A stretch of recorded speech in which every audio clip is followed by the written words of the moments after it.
So Brazil তাদের world cup জার্নিটা start করলো ফ্যান্সদের নিরাশ করে। এখন আমি মনে করি এই ফেইলিয়ার থেকে আমরা লেসন্স নিতে পারবো, সামনের ম্যাচেসগুলোর জন্য প্রিপারেশনস নিতে পারবো এক্স্যাক্টলি হোয়াট টু ডু। এখন এই মরক্কোর সাথে যেই ম্যাচটা ছিল এখানে মেইন প্রবলেম ছিল স্টার্টিং 11 নিয়ে। Cunha should have started ahead of কে? আমাদের ইগার থিয়াগো। ইগার থিয়াগোকে আমি যখন স্কোয়াড ডিক্লারেশন হয়েছে তখনও বলছিলাম যে এই প্লেয়ারটা সুপার সাব হিসেবে খেললে বেটার, কারণ এই প্লেয়ারটা ওয়ান সিজন ওয়ান্ডার। এই প্লেয়ারটা এখনও বিগ ম্যাচেস হ্যান্ডেল করার যেই প্রেশারটা, যেই মাইন্ডসেটটা সেটা এখনও আনতে পারে নাই। পেড্রো আমাদের খুবই দরকার ছিল, সেটা আপনারা হয়তো বুঝবেন।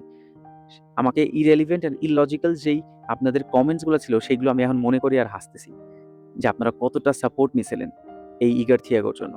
ঠিক আছে? আর সবচেয়ে বড় প্রবলেমটা ছিল রাফিনিয়াকে লেফট ফ্ল্যাঙ্কে খেলানোর।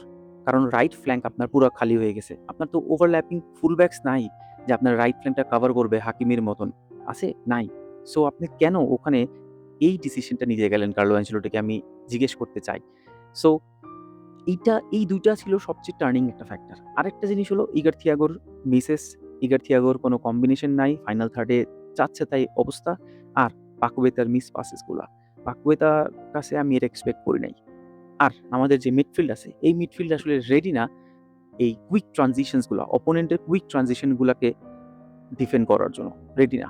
আমি আপনাদের বলছিলাম যে এডারসনকে আমাদের দরকার মিডফিল্ডে, অথবা এই যে বোটাফেগোর যে ড্যানিলো আছে মিডফিল্ডার, এই মানুষটাও দরকার মেইন 11-এ।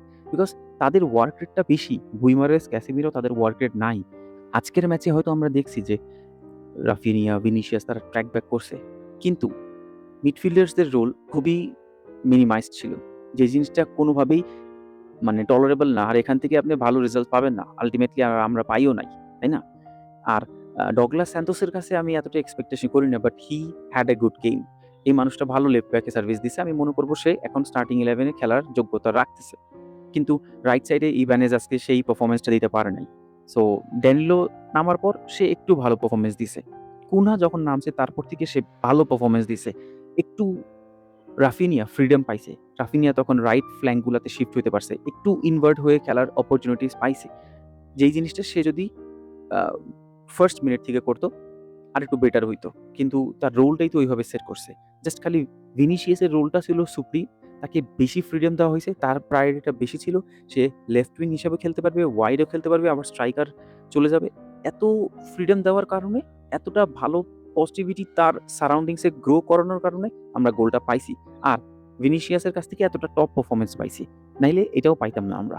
কিন্তু এই পজিটিভিটি আমি চাই যে কার্লো অ্যানচেলোটি রাফিনিয়ার আশেপাশেও সেট করুক। কারণ এইটা একটা ডিসগ্রেস। কারণ রাফিনিয়ার 100% পারফরম্যান্স বের করে আনতে পারিনি।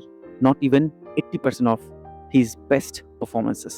ব্রাজিলকে 50% ধ্বংস তো একাই করছে বোয়ান্দি, ৬ নাম্বার যে মিডফিল্ডার মরক্কোর।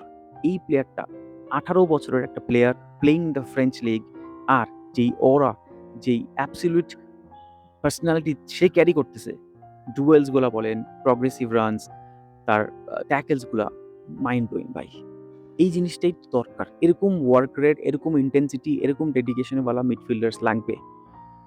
আর ব্রাহিম ডিয়াজ 65 মিনিটস পর্যন্ত যেই পারফরম্যান্স দিছে টপ নচ ছিল। লং বলস থেকে স্টার্ট করে ডুয়েলস বলেন, তার পাসেস গুলা বলেন ফাইনাল থার্ডে, জাস্ট তাদের যদি একটু ক্লিনিক্যাল ফিনিশার থাকতো ব্রাজিল শেষ। এই ম্যাচটা প্যাকেট হয়ে যাইত।